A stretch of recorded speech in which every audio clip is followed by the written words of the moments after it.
Okay, hi, it's me again. After all of this being so up in the air, and I am really, really sorry. I just, with the COVID lockdown, I have no way of communicating with you and getting this out here. Not everyone checks their emails.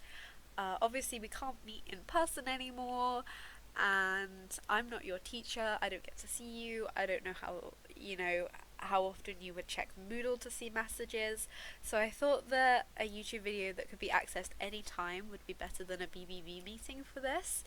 And also, it allows me to organize clips and things beforehand so that hopefully this video runs smoothly. But I'm making it up as I go along, as always. Um, Not everyone got the Maya Angelou booklet, which is why I'm doing this and going back over it again. Or if you have got it, this is maybe a bit of enrichment to see Maya Angelou reading her poems in her own words. She is such a powerful speaker and she's just so inspirational. She's amazing.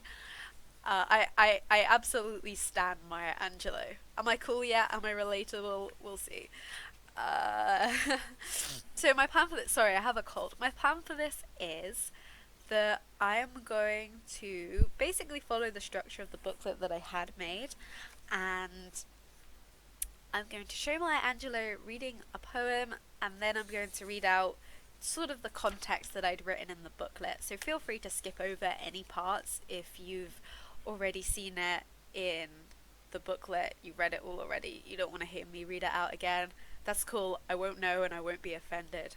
I just think that, well, because this is for education, I don't have to worry about the copyright of the fact that I've ripped off and just stolen clips from the internet. So yeah, if you just want to watch it for the Maya Angelou clips, that is awesome. Please do that. And if this video works, hopefully much better than the Handmaid's Tale ones that I did, then I'll keep it up. So the booklet I'd done begins with the opening chapter from Maya Angelou's autobiography, her first one, I Know Why the Caged Bird Sings. And I don't think I will read it out loud myself, but please Google it and read it if you have time or if it's something that interests you, because the whole autobiography is so powerful. And so when I was choosing extracts to put in the booklet, I really felt uncomfortable because she uses very strong language and the things that happened to her were so intense. It's a very hard book to read because you just feel for her. But the fact that she faced all of this hardship and still she rose, that's a call forward. It's just so inspiring. So I think what I'll do is let you meet Maya Angelou in a sense by playing this clip of her just talking.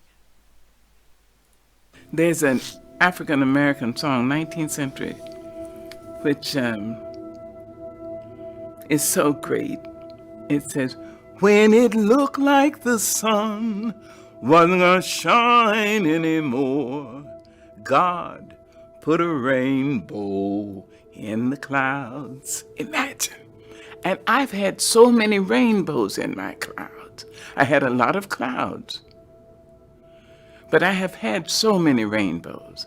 And one of the things I do when I step up on a stage, when I stand up to translate, when I go to teach my classes, when I go to direct a movie, I bring everyone who has ever been kind to me with me.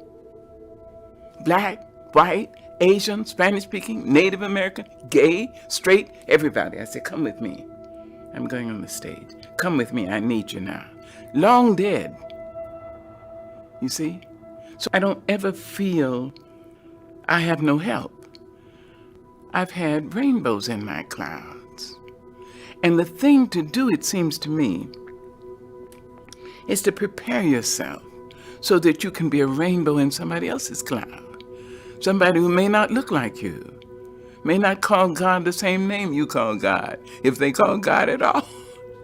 You see? I may not eat the same dishes prepared the way you do, may not dance your dances or speak your language. but be a blessing to somebody. That's what I think.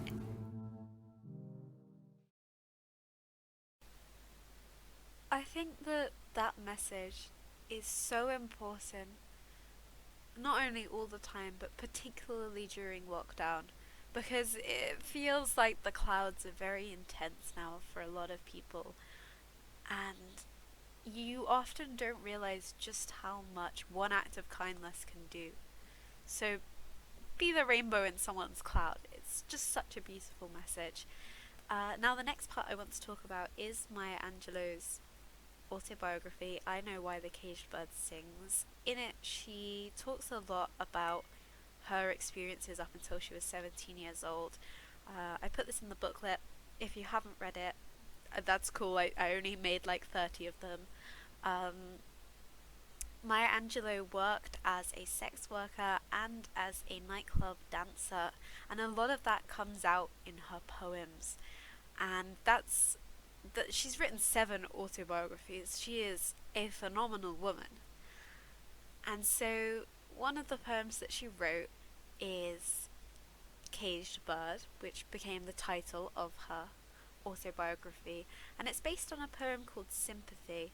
And what I'd like to do is I'm going to play 2 clips back to back. One is her in an interview where she's able to recite off by heart that poem Sympathy, and then the other one is a reading by a bunch of different people. I don't know who any of the people are, but it was the best reading I could find on YouTube, reading Maya Angelou's Caged Bird.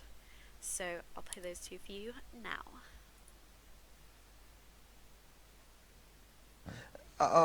You know, people still talk about I Know Why the Caged Birds Sing. Yeah. A movie was made. Yeah. It's taught in classrooms. I mean, you can rarely talk. You can rarely talk to anybody in the world and mention Dr. Angelou, and the first thing out of their mouth, I know why the caged birds sing. Well, why is that bird still singing though? Well, because the bird sings. That's a poem written by Paul Laurence Dunbar in 1892. The poem is called Sympathy, and I'd like to say this poem to you. Oh, yes. For you and for your viewers. I know what the caged bird feels on me when the sun is bright on the upland slopes, when the wind blows soft through the springing grass and the river floats like a sheet of glass, when the first bird sings and the first bud opes and the faint perfume from its chalice steals. I know what the caged bird feels. I know why the caged bird beats its wing till its blood is red on the cruel bars, for it must fly back to its perch and cling when it fain would be on the bough a swing.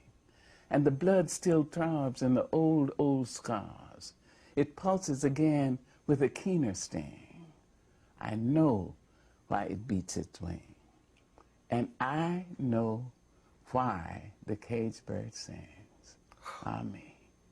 When its wings are bruised and its bosom sore, it beats its bars and would be free. It's not a carol of joy or glee, but a prayer that it sends from its heart's deep core, but a plea that upward to heaven it flings. I know why the caged bird sings. Beautiful. A free bird leaps on the back of the wind and floats downstream till the currents end, and dips his wings in the orange sun rays and dare to claim the sky. But a bird that stalks down his narrow cage can seldom see through his bars of rage. His wings are clipped and his feet are tied, so he opens his throat to sing. The free bird thinks of another breeze. And the trade winds soft through the sighing trees. And the fat worms waiting on the dawn-bright lawn, and he names the sky his own. But a caged bird stands on the grave of dreams, and his shadow shouts on a nightmare scream. His wings are clipped and his feet are tied, so he opens his throat to sing. The caged bird sings with a fearful trill of things unknown, but longed for still. And his tune is heard on the distant hill, for the caged bird sings of freedom. So here's where I give you some real-world context behind the poem and some analysis. Please feel free to just skip ahead, that's absolutely fine. Okay, so this poem describes a caged bird, a bird that is trapped in a narrow cage with limited mobility, only able to sing about the freedom it has never had and cannot attain. This caged bird is obviously an extended metaphor for the African American community's past and ongoing experience of race-based oppression in the United States in particular, and can also be read as portraying the experience of any oppressed group. Many different people can identify with these poems, not just African Americans. The metaphor captures the overwhelming agony and cruelty of the oppression of marginalized communities by relating it to the emotional suffering of the caged bird. The poem uses the metaphor of the bird to capture not just the way that oppression imposes overt physical limitations on the oppressed, but also the way that those limitations emotionally and psychologically impact the oppressed. For instance, the poem states that the caged bird can seldom see through the bars, which seems at first as if the poem is going to explain how being in the cage limits the bird's line of sight. But instead, the poem further describes the bars as being bars of rage. The bird is imprisoned, and certainly the physical bars of the cage limit its line of sight, but the bird can seldom see because these conditions make the bird blind with rage. By fusing the limits imposed by the cage with the emotional impact those limits inspire, the poem makes clear that the environment and the anger can't be separated from one another. The oppression of the cage doesn't just keep the bird captive, the captivity changes the bird, and in doing so robs the bird of its very self. The caged bird's song can be seen as an allusion to the African American spirituals. As abolitionist Frederick Douglass once said, "Slaves sing most when they are most unhappy." Additionally, Angelou's image of the caged bird is one borrowed from a poem by Paul Laurence Dunbar, Sympathy, which states, "I know why the caged bird sings, ah me, it is not a carol or joy of glee." What both Dunbar and Douglas are saying is that the oppressed sing not because they are happy, but because they are unhappy. The cause of the caged bird's song explicitly mirrors Douglas and Dunbar's insights, though the song is full of the hope of freedom. The fact that the caged bird can only hope of freedom makes clear that it lacks freedom. The song may be full of hope, but it is born from a place of pain, and the hope can be seen as primarily an attempt to cope with an intolerable situation. The poem's point about the bird's song springing from sadness is critically important, because historically, many defenders of slavery and other forms of oppression of African Americans argued that the song and dance that was a part of African American culture indicated that black people were in fact joyful and content with their situation. The idea that such music might be an expression of cultural or emotional pain was ignored, in large part because ignoring it meant that those who benefited from such oppression could justify the oppression as not being oppressive at all. Caged Bird actively and explicitly disputes the notion that the musical expression of an oppressed group is a sign of contentment. It is instead an assertion that the opposite is true, and in making such an assertion, the poem refuses to bend to the convenient and racist interpretation of African American song by white oppressors, and instead asserts that the anguish forced on black communities by white oppression must be acknowledged. So the next theme to talk about is freedom versus captivity, and we get a real dichotomy of those two ideas in this poem. The poem Caged Bird compares and contrasts the experience of a free bird with that of a bird held in captivity. While part of this contrast is meant to convey the injustice forced upon the captive bird, the comparison also allows the poem to explore how a free being thinks and acts, and to argue that freedom is a natural state for living beings. The poem's first key insight about freedom pertains to what a free being is allowed to think about. Putting that more concretely, because the free bird is, well, free, it never has to think about its own freedom. Instead, the free bird spends its time living and doing what it wants. When the free bird thinks, it is only of another breeze or fat worms. Thus, for the free bird, freedom is natural, subconscious. The free bird never has to think about freedom. It simply is free. It is also worth noting the ways in which freedom gives the free bird a sense of entitlement. The speaker notes in line 7 that the free bird dares to claim the sky as its own, and repeats this sentiment later in line 26. Despite all the freedom the bird already has, it continues to seek more from the world. It sees its freedom as naturally implying that it should own the world.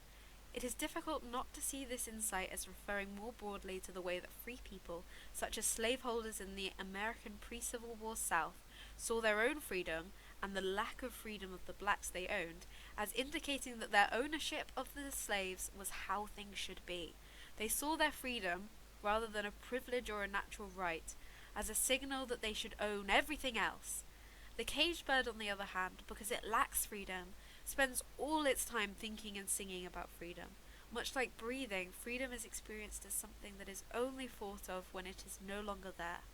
When one can no longer breathe freely, When one can breathe freely, there is no need to think about it. However, when one can't breathe, of course, it becomes the only thing one can think of.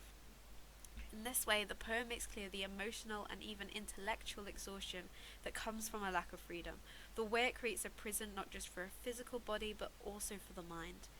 The caged bird, unlike the free bird, is completely immobilized. Not only is the bird held captive in a cage, but its wings are clipped and its feet tied. Thus, even if the bird were to escape his cage, he would still be unable to move or fly. The total immobilization of the caged bird is likely representative of the layers of discrimination a marginalized person can face, from overt and official policies of slavery and discrimination, to racially motivated violence, to being written out of history and culture. The caged bird, being tied and clipped, seems to represent the ways oppression not only imprisons individuals and communities, but also how it seeks to limit them in ways that can then be used to justify their imprisonment.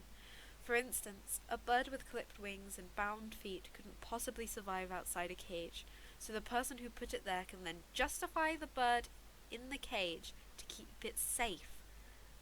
The imprisonment of the bird becomes self-perpetuating and, conveniently, for the one keeping the bird in the cage, self-justifying. And as with that video reading Caged Bird, you can apply this not just to the oppression of black communities, but also, say, in the Berlin Wall. There's a picture of Tiananmen Square. You can link it to The Handmaid's Tale, these ideas of being held captive. Okay, and then finally, before we move on to my favourite Maya Angelou poem, and one of the best poems ever written, ever, period. No one can argue with me on that. It is one of the best poems ever written. The last theme to talk about is freedom as a universal and natural right. Even as Caged Bird explores the behaviour of the free and the captive, it also makes clear that the desire for freedom is an organic, universal impulse that cannot be bound or destroyed. The poem states that the caged bird sings of things unknown, but longed for still. The speaker then clarifies the caged bird sings of freedom, because freedom is a thing unknown to the caged bird. The implication is that the caged bird was not taken from his natural environment, but rather was likely born in his cage and has never known anything else. The caged bird has never known freedom, but still understands what freedom is and yearns for it. That the understanding of freedom seems to be universal suggests that freedom is the natural, biological state of living things. This is echoed in 1984, where Winston says that he didn't know any different, but he just felt that this was wrong. Given that the caged bird in the poem is an extended metaphor for the historic struggle of the African American community under historical and ongoing racist oppression, the idea that freedom is a biological impulse argues against the inhumane cruelty of oppression. The metaphor also demonstrates the resilience of the black community.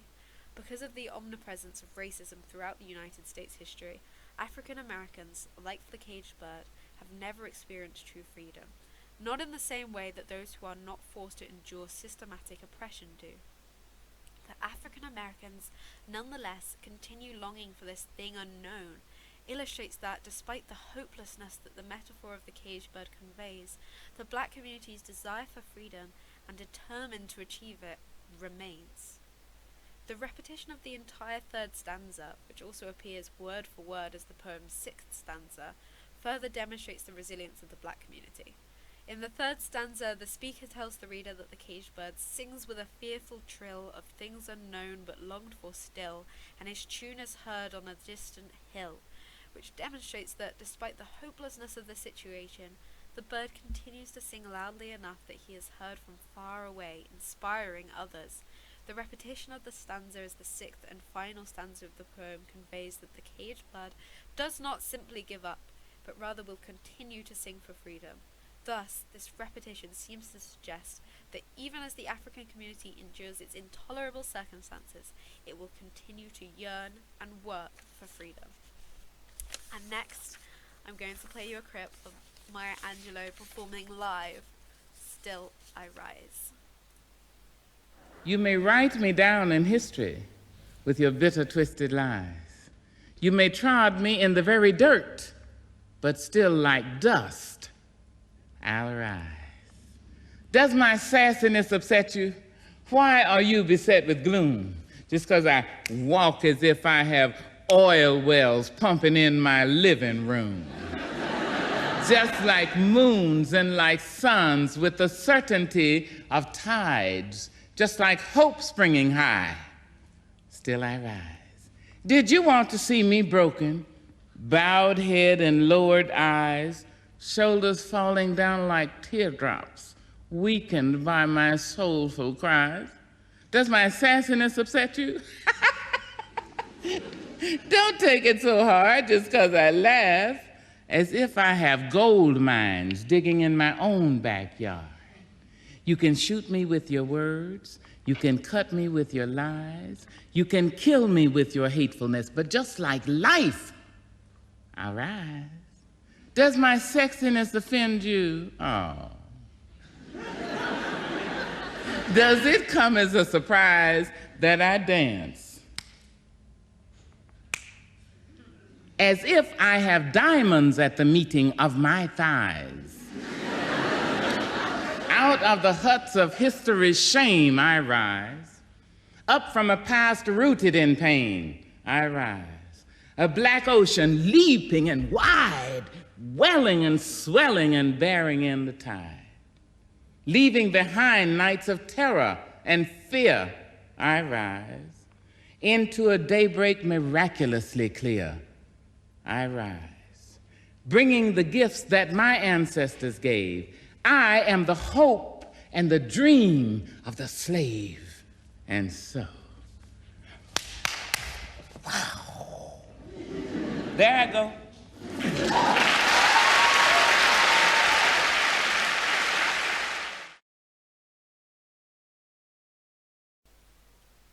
Still I Rise really just gives me goosebumps still. So here's the analysis that I wrote in the booklet. Again, feel free to skip it. So, defiance in the face of oppression. Still I Rise presents the bold defiance of the speaker, implied to be a black woman, in the face of oppression. The oppressor, addressed throughout as you, is full of bitter, twisted lies and hatefulness towards the speaker, and hopes to see the speaker broken in both body and spirit. However, despite all the methods of the oppressor to shoot, cut, or kill her, the speaker remains defiant by continuing to rise in triumph. Angelou was a staunch civil rights activist, and Still I Rise can be taken as a powerful statement specifically against anti-black racism in America. At the same time, its celebration of dignity in the face of oppression feels universal and can be applied to any circumstance in which a marginalized person refuses to be broken by, and indeed repeatedly rises above, prejudice and hatred. This, as well as many of her poems, echo the structure of songs slaves would sing as they worked. Regardless of the oppressor's negative and hateful responses, the speaker continues to prosper. The speaker even explicitly rejects the oppressor's desire to see her broken. The oppressor wants to elicit lowered eyes, teardrops, and soulful cries from the speaker, to see her downtrodden. Thus, simply living with joy, pride, and dignity is an act of resistance against and triumph over oppression. Given this context, the poem has clear and particular resonance for Black Americans. More broadly, the poem is a ringing assertion of the dignity of marginalized people and an insistence on their ultimate, inevitable triumph over violence and hate. And then the next is the power and the beauty of blackness. Maya Angelou's work often focused on the experience of being a black woman in America. Read within that context, Still I Rise becomes more than a call for strength in the face of a hardship. It's also a modern-day ode to the power and beauty of blackness. Although the speaker's racist society believes that black people's lives and bodies are less worthy than others, the speaker herself vehemently rejects that idea. The speaker asserts her full humanity and also associates her body with symbols of value, such as oil wells, gold mines, and diamonds. These comparisons implicitly critique racist and sexist assumptions of beauty and power as being tied only to whiteness and masculinity, respectively. Instead, the poem becomes an ode to black womanhood. In a racist world, the poem implies society continuously denies the full humanity of black people. Society wishes that the speaker was broken, cut, or even killed. Rather than valuing the lives and humanity of black people, society actively hopes to harm and destroy them. Society's shameful history of slavery was, of course, the ultimate dehumanization. Black people who were enslaved experienced unimaginable pain and nights of terror and fear, as any agency over their lives and bodies was taken away from them. The speaker references this history to illustrate how little society has historically valued black life. Nevertheless, the speaker insists on the inherent humanity, value, power, and beauty of her black body. The speaker rises like dust, a subtle biblical allusion. In the Bible, God created humans from dust, and humans return to dust once they die. Ashes to ashes, dust to dust.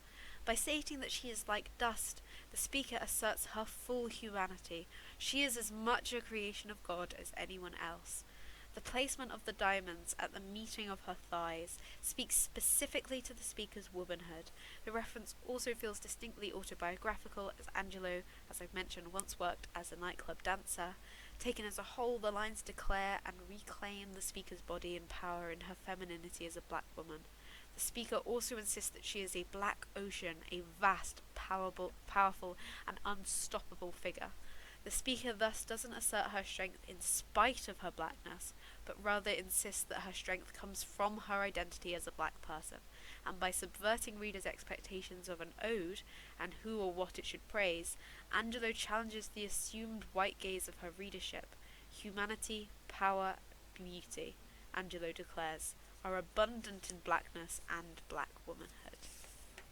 And then, I think, is this my last poem that I've got here? I think it is. It's Phenomenal Woman by Maya Angelou, and yeah, I'll play that for you now. Many people wonder where my secret lies. I'm not cute or built to suit a fashion model size. When I start to tell them, they think I'm telling lies. I say, it's in the reach of my arms, the span of my hips, the stride of my step, the curl of my lips. I'm a woman, phenomenally. I walk into a room just as cool as you please, and to a man the fellows stand or fall down on their knees. Then they swarm around me, a hive of honeybees. I say, it's the fire in my eyes, the flash of my teeth, the swing in my waist, the joy in my feet. I'm a woman, phenomenally. Men themselves have wondered what they see in me. They try so much, but they can't touch my inner mystery. When I try to show them, they say they still can't see. I say, it's in the arch of my back, the sun of my smile, the ride of my breasts, the grace of my style. I'm a woman, phenomenally. Now you understand just why my head's not bowed. I don't shout or jump about or have to talk real loud. When you see me passing, it ought to make you proud. I say it's in the click of my heels, the bend of my hair, the palms of my hands, the need for my care. Because I'm a woman, phenomenal woman, all you women and me.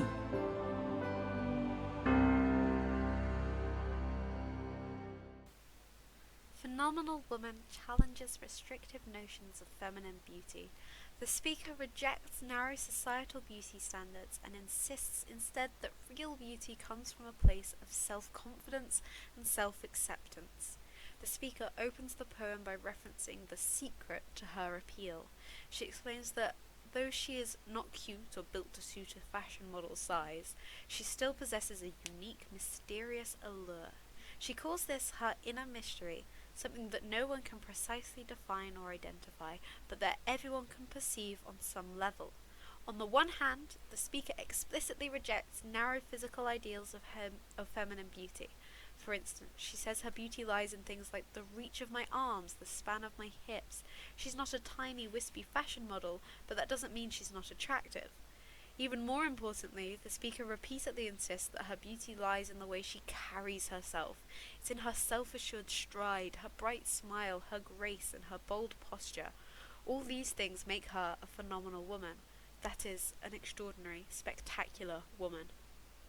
The speaker thus argues that true beauty stems from loving yourself, rather than trying to meet a certain standard and then feeling bad about yourself when you can't. Indeed, the speaker declares that such self-acceptance is exactly what makes her so irresistible. Whenever she enters a room, she says men swarm around her like a hive of honeybees, drawn in her passion for life and unconditional self-love. She describes the fire in her eyes and the joy in her feet as being part of her allure, further supporting the idea that her attractiveness comes from her refusal to feel like to let society fill her with any sort of shame about who she is or what she looks like. Whereas society may expect women to be meek, demure, and apologetic about their supposed imperfections, the speaker refuses to belittle herself. As she says in the final stanza, "Now you understand just why my head's not bowed," concluding that beauty is born out of radical self-acceptance and the self-control that results from it. What's more, she says that her example out to make her audience proud. In other words, other women should find inspiration in the speaker's confidence. Though the poem never addresses race specifically, the fact that Angelou was a black woman writing when societal standards of beauty were often inextricable from whiteness adds another powerful angle to this message. Ultimately, the poem says that instead of conforming to the standards set by society, women should reconnect with their own value and find validation from within.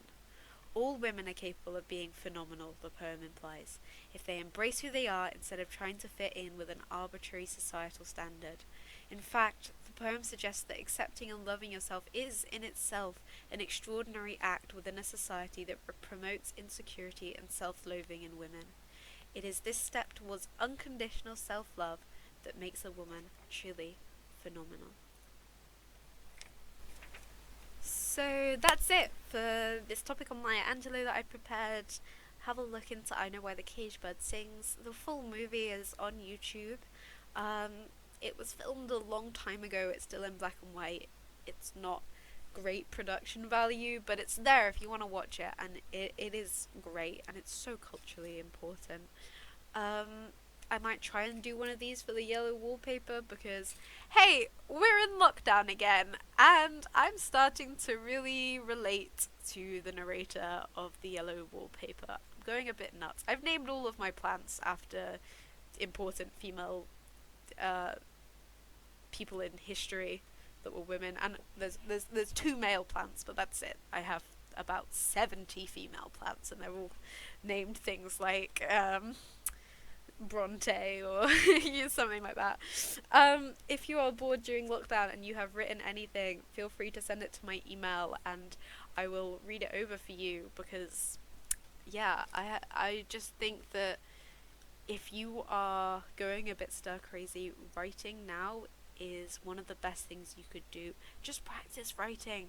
You don't have to show it to anybody. It doesn't even have to make sense. You could hate it. It's just something about the process of writing that is so important, and it can be incredibly cathartic during times like this, I think. When it feels really lonely, it might just be a good idea to just get it all out in some words, even if you never look at the words again or show them to anybody. Just give it a go. Give it a go. So with that being said, I hope that this video came out okay, and maybe see you after half term. Maybe. Probably not. That's probably not. But have a good time anyway.